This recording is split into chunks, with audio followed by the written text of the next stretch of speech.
Chers auditeurs lecteurs, nous nous retrouvons pour ce nouveau chapitre d'IA en ce jour du 19 octobre 2025 après une pause des publications de la légende de la Terre ou l'amour autour d'une salade sur la toile de la matrice. À la fin du chapitre précédent AO, Tara et Diawana sont entrés par les portes des cités d'or, laissant le personnage de l'Eldorado Shiva avec l'homme à tête de loup dans le désert infini. Lorsque les portes se sont refermées, les parois des cités d'or ont aussitôt disparu, laissant nos deux protagonistes dans un espace blanc, sans haut ni bas. Nous écoutons leurs sensations profondes sur Radio Eden Rock, la radio de l'instant. Ressens-tu cette immobilité, Diawana? Et en même temps, ce flux très intense qui nous traverse? C'est une sensation continue qui ressemble comme à une danse infinie. Oui, et le blanc est si intense et doux à la fois. On s'y sent comme dans les bras d'une mère.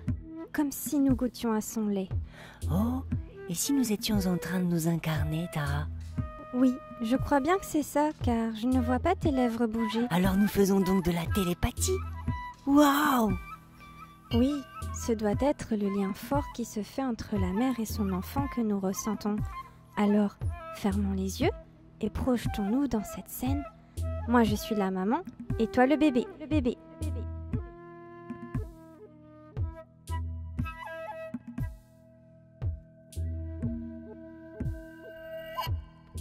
Aussitôt, ils sont projetés dans la dimension de la Terre, où un enfant terrien de 1 an est dans les bras de sa mère. Il tète son sein en regardant profondément dans ses yeux. Oh, le bébé cesse soudainement de téter et laisse couler le lait de sa bouche. Au même moment, la mère laisse s'échapper une larme qui tombe sur la joue puis dans la bouche du bébé. Une alchimie se crée dans sa bouche. Ses yeux sont plongés dans le regard de sa mère. Ses synapses créent une connexion lumineuse et il crée en peu de temps un cheminement de pensée insoupçonné du point de vue de la conscience d'un terrien. Nous l'écoutons sur Radio Eden Rock. Je vois mon poing et je le serre fort. La mère vient de me donner la boisson magique. Cette boisson magique qui me fait me rappeler d'où je viens. Sa larme sur fond de lait a le goût de l'univers. Le bébé regarde son petit poing fermé. C'est à l'intérieur de mon poing que se trouve la mémoire de cet univers d'où je viens. Et quand je le serre fort, une histoire se raconte à l'intérieur. Cette histoire raconte d'abord l'histoire de ce poing composé de poussière d'étoiles, recueillant depuis toujours la formation essentielle qu'est la lumière. Ce point, c'est la Terre. Et en pénétrant dans ces lois énergétiques, on y révèle de façon subtile la mémoire de l'univers. Comme une graine, cette source d'information pousse comme elle peut, filtrée par le rêve ultime de l'humain qui pense sans cesse comme la nage d'un doux vent qui ne s'arrête jamais, même quand il dort. Et l'humain, lui, dort. Les parois de cité d'or. On voit le jeu de l'illusion, le faux reflet de notre aide, le miroir qui inverse la polarité de notre conscience. Ainsi, de ce que les armes de nos émotions dansent en nous et font naître une étincelle qui crée une faille où vient s'y verser le liquide divin qui nous remplit à jamais. Maman, merci maman, nous devenons comme le lit d'une araignière. Et de ma voix de bébé, je dessine quand je peux les contours de ma nouvelle réalité.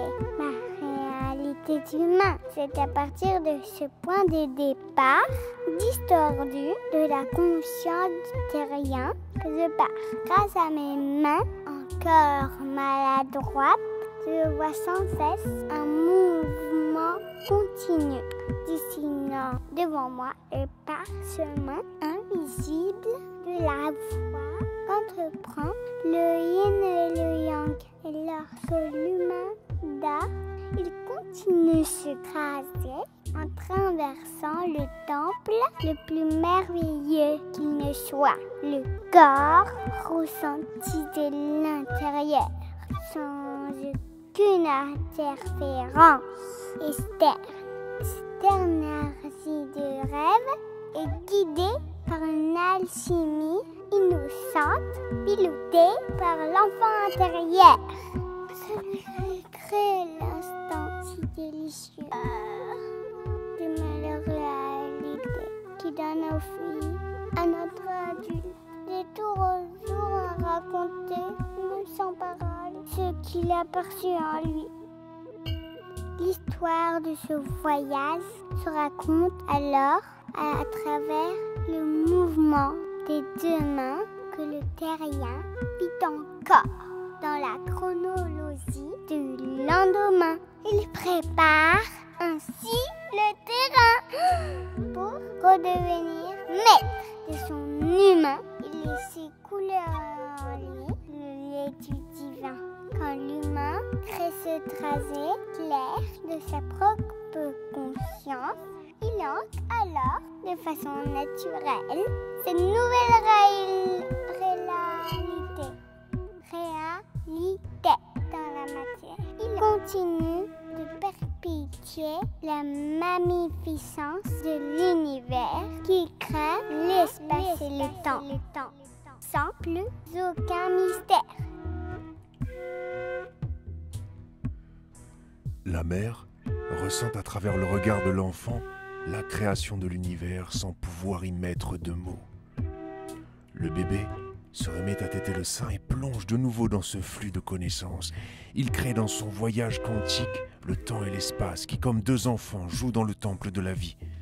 C'est alors que dans la dimension des Morahan, la tribu vivant à l'ère de la préhistoire, la mère est avec l'enfant sur ses jambes.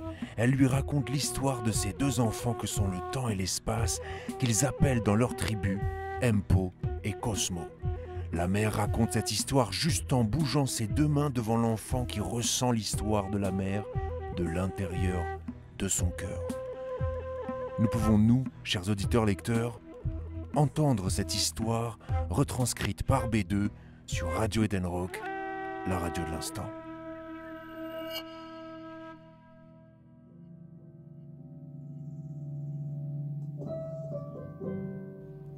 Empo et Cosmo jouent toujours sans cesse avec une joie parfaite. En jouant ainsi, ils changent de forme selon la fréquence vibratoire émise depuis le cœur de la Terre par les rêveurs allant toujours au plus loin en eux. Faisant cela, Empo et Cosmo s'éloignent progressivement de la Terre-Mère et vont au-delà de l'expansion de la mémoire de l'univers que vibre la Terre. La Terre, comme toute mère, commence alors à rêver de ses enfants pour les percevoir de nouveau comme proches d'elle. Pendant cette période hors temps, la Terre crée un voile d'illusion, une matrice à l'envers des lois naturelles de l'univers, où chaque être, pour survivre à cette douce folie, se raccroche à sa propre légende pour tenter de créer une passerelle avec Empo et Cosmo.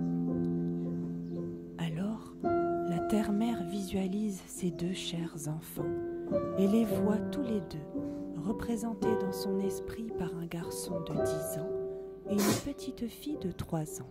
Oh, mais ce sont nos deux reporters spéciaux que la Terre-Mère visualise, chers auditeurs-lecteurs. C'est alors que la tortue cosmique arrive de nouveau auprès de Tara et Diawana dans cet espace tout blanc. Il monte alors sur son dos et la tortue lévite maintenant dans un espace noir comme un univers.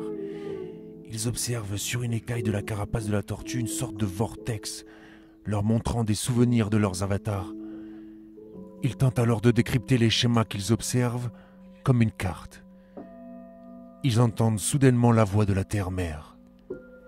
Suivez l'unique flux du rêve de vos avatars terriens, allant au plus loin en eux et nous nous retrouverons, mes chers enfants. Empo et Cosmo captent l'énergie du flux et continuent d'explorer l'univers en s'appelant ainsi Tara et Diawana, en lien avec leurs avatars terriens sur Radio Eden Rock, la radio de l'instant. Alors, que vois-tu sur le dos de la tortue? Demande Diawana à Tara qui ressent le cap par le vortex de la carapace de Taija. C'est à toi de donner le cap maintenant. Tara raconte alors ce qu'elle y voit. Je vois comme le sein d'une mère. Oui, et sur son visage, il y a une larme. La goutte coule sur sa joue. Elle va comme tomber dans la bouche du bébé. De ce que les servent de nos émotions dansent en nous et font naître une étincelle qui crée une faille où vient s'y verser le liquide divin qui nous remplit à jamais. Maman, merci maman. Chers amis, je m'envole comme un oiseau. Ma seule école, c'est le vent.